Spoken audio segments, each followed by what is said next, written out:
Okay, welcome back. I just want to show you what happens with these VW radios fitted to Skodas, Transporters, VW Caddies, all this sort of thing. You get like a ghost screen, and you get, so a ghost screen is basically where these buttons will change all by themselves for no reason at all. Also, you'll get dead spots. So for example, if I press this one, I will get DAB, perfect. But if I go to view, I get settings. Okay, so do that again. Look, view, settings. If I go to settings, I get settings. If I go 5, for example, Kiss London, yeah.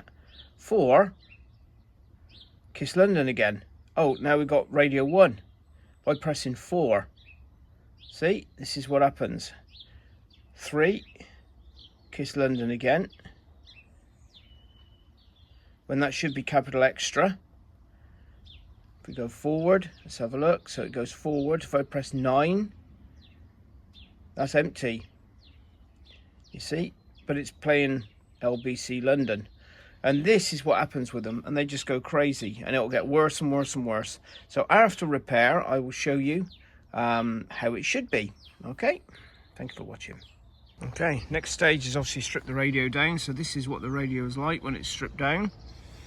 There's loads of YouTube videos on how to do it, but this is how I do it, all nice and laid out. And this is the old screen. Unfortunately, there's a lot of scratches on that one.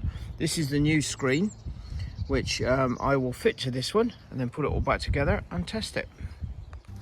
All done, and this is what it should work like when it's repaired. So you saw the other video that some of it didn't work, so let's have a look at band, station list, go back, manual, brings up manual, go back to radio. Okay, settings. Okay, we have settings, go back. If we choose a radio station, radio 1, radio, that's Heart, Kiss 101, Sam FM, capital 5. All works as it should. Okay, so that's what it's like when it's repaired. All right, thank you for watching.